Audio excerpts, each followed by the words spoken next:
Snow White and the Seven Dwarfs, another classic by the Grimm brothers. It was in the middle of winter, when the broad flakes of snow were falling around, that the queen of a country far away sat working at her window.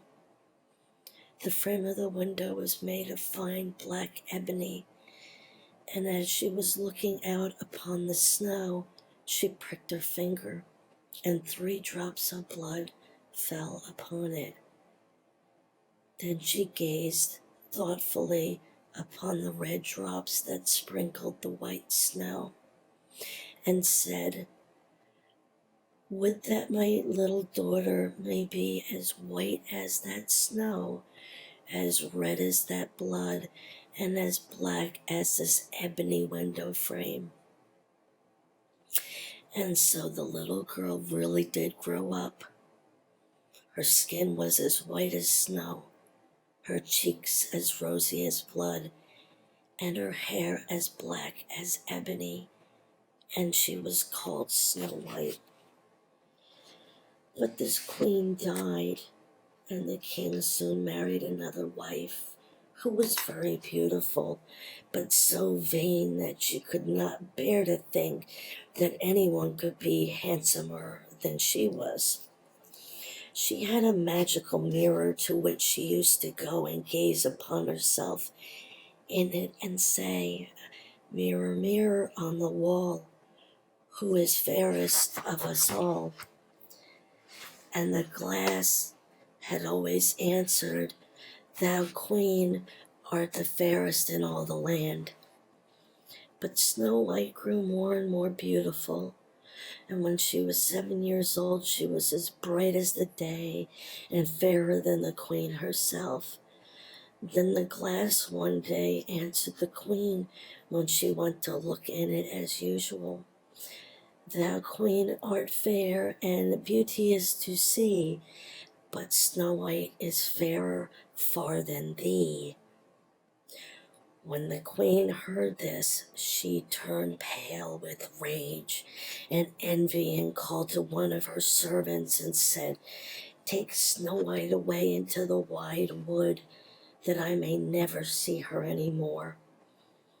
Then the servant led Snow White away, but his heart melted when she begged him to spare her life. And he said, "I will not hurt thee, thou pretty child."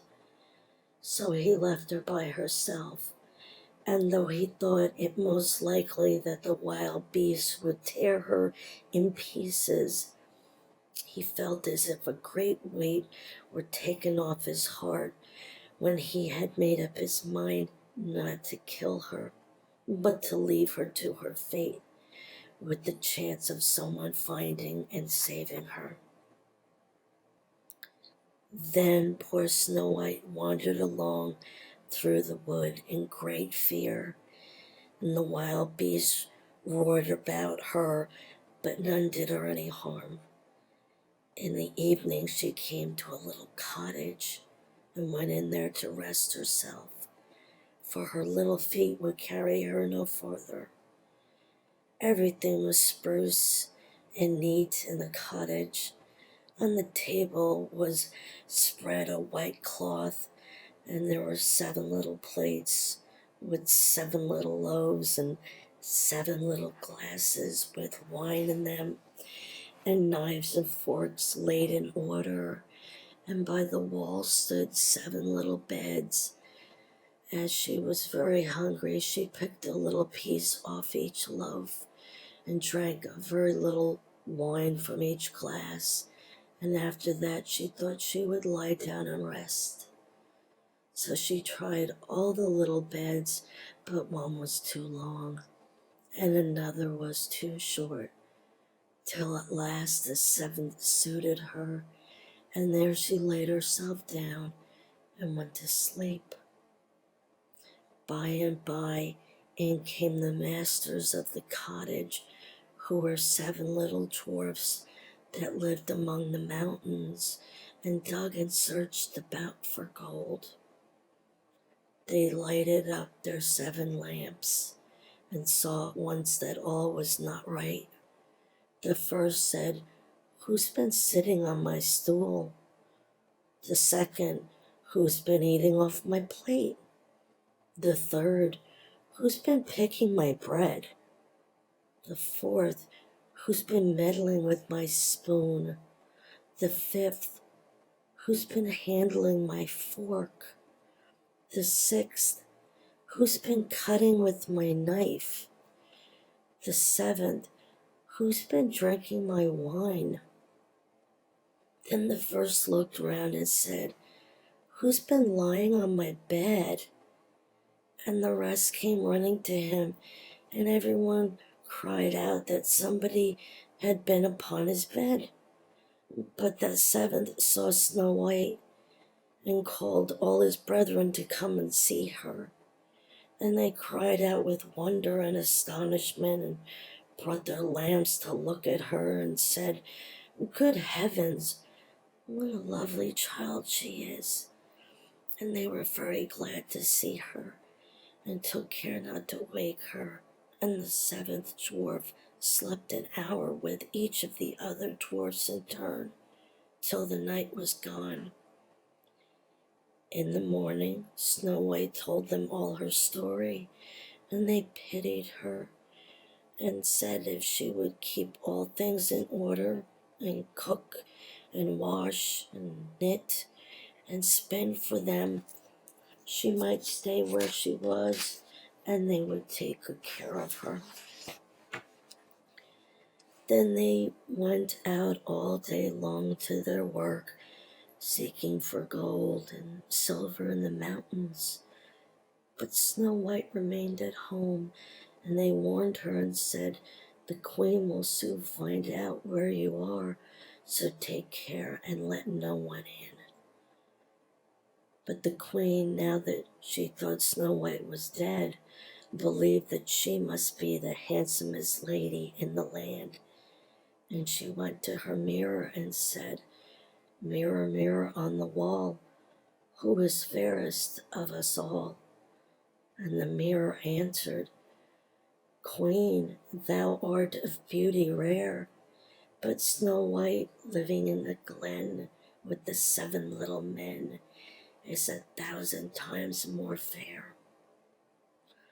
Then the queen was very much frightened, for she knew that the glass always spoke the truth, and was sure that the servant had betrayed her. And she could not bear to think that anyone lived who was more beautiful than she was, so she dressed herself up as an old peddler and went her way over the hills to the place where the dwarfs dwelt. Then she knocked at the door and cried, "Fine wares to sell." Snow White looked out at the window and said, "Good day, good woman, what have you to sell?" "Good wares, fine wares," she said, "laces and bobbins of all colors." "I will let the lady in. She seems to be a very good sort of body," thought Snow White. So she ran down and unbolted the door. "Bless me," said the old woman, "how badly your stays are laced. Let me lace them up with one of my nice new laces." Snow White did not dream of any mischief, so she stood up before the old woman, who set to work so nimbly and pulled the lace so tight that Snow White lost her breath and fell down as if she were dead. "There's an end to all your beauty," said the spiteful queen, and went away home. In the evening the 7 dwarfs returned, and I need not say how grieved they were to see their faithful Snow White stretched upon the ground as if she were quite dead. However, they lifted her up, and when they found what ailed her, they cut the lace, and in a little time she began to breathe and soon came to life again. Then they said, The old woman was the queen herself. Take care another time and let no one in when we are away. When the queen got home, she went straight to her glass and spoke to it as usual, but to her great grief it still said, "Queen, thou art of beauty rare, but Snow White living in the glen with the 7 little men is 1,000 times more fair." Then the blood ran cold in her heart with spite and malice to see that Snow White still lived, and she dressed herself up again, but in quite another dress from the one she wore before, and took with her a poisoned comb. When she reached the dwarf's cottage, she knocked at the door and cried, "Fine wares to sell." But Snow White said, "I dare not let anyone in." Then the queen said, "Only look at my beautiful combs," and gave her the poisoned one. And it looked so pretty that Snow White took it up and put it into her hair to try it. But the moment it touched her head, the poison was so powerful that she fell down senseless. "There you may lie," said the queen, and went her way. But by good luck the dwarfs returned very early that evening, and when they saw Snow White lying on the ground, they guessed what had happened and soon found the poisoned comb. When they took it away, she recovered and told them all that had passed, and they warned her once more not to open the door to anyone. Meantime, the queen went home to her glass and shook with rage when she received the very same answer as before, and she said, "Snow White shall die if it costs me my life." So she went by herself into a chamber and prepared a poisoned apple. The outside looked very rosy and tempting, but whoever tasted it was sure to die. Then she dressed herself up as a peasant's wife and traveled over the hills to the dwarf's cottage and knocked at the door. But Snow White put her head out of the window and said, "I dare not let anyone in, for the dwarfs have told me not to." "Do as you please," said the old woman, "but at any rate, take this pretty apple. I will give it to you." "No," said Snow White, "I dare not take it." "You silly girl," answered the other, "what are you afraid of? Do you think it's poisoned? Come, do you eat one part, and I will eat the other." Now the apple was so prepared that one side was good, though the other side was poisoned. Then Snow White was much tempted to taste, for the apple looked so very nice. And when she saw the old woman eat, she could wait no longer.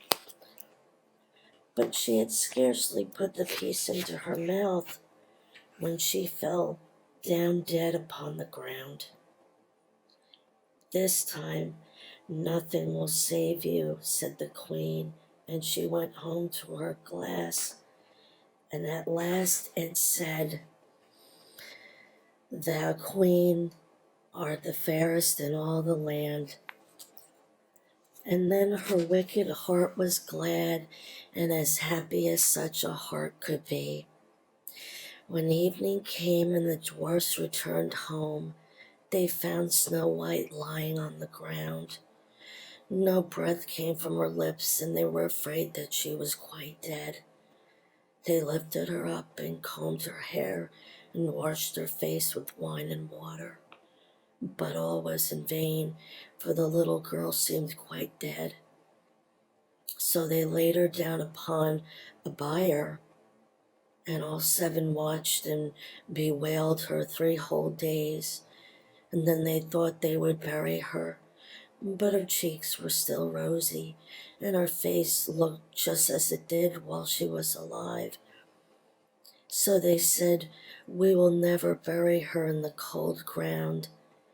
And they made a coffin of glass so that they might still look at her, and wrote upon it in golden letters what her name was, and that she was a king's daughter. And the coffin was placed upon the hill, and one of the dwarfs always sat by it and watched.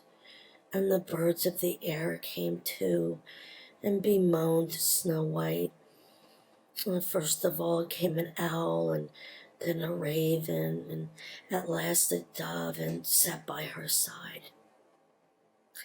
And thus Snow White lay for a long, long time, and still looked as though she were only asleep, for she was even now as white as snow, and as red as blood, and as black as ebony. At last the prince came and called at the dwarf's house. He saw Snow White and read what was written in golden letters. Then he offered the dwarfs money and prayed and besought them to let him take her away. But they said, "We will not part with her for all the gold in the world."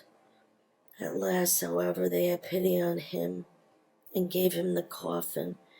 But the moment he lifted it up to carry it home with him, the piece of apple fell from between her lips, and Snow White awoke and said, "Where am I?"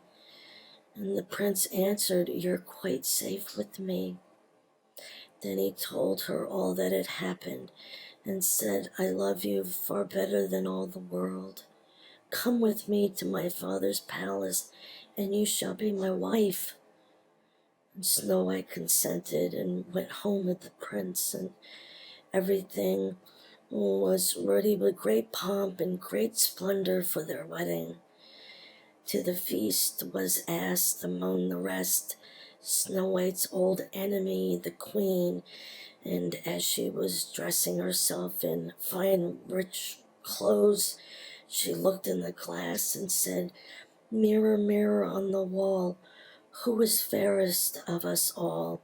And the glass answered, "O queen, although you are of beauty rare, the young bride is 1,000 times more fair." When she heard this, she started with rage, but her envy and curiosity were so great that she could not help setting out to see the bride. And when she got there and saw that it was no other than Snow White, who, as she thought, had been dead a long while, she choked with rage and fell down and died. But Snow White and the prince lived and reigned happily over that land many, many years, and sometimes they went up into the mountains and paid a visit to the little dwarfs who had been so kind to Snow White in her time of need. In the end, thank you, good night, and sleep tight.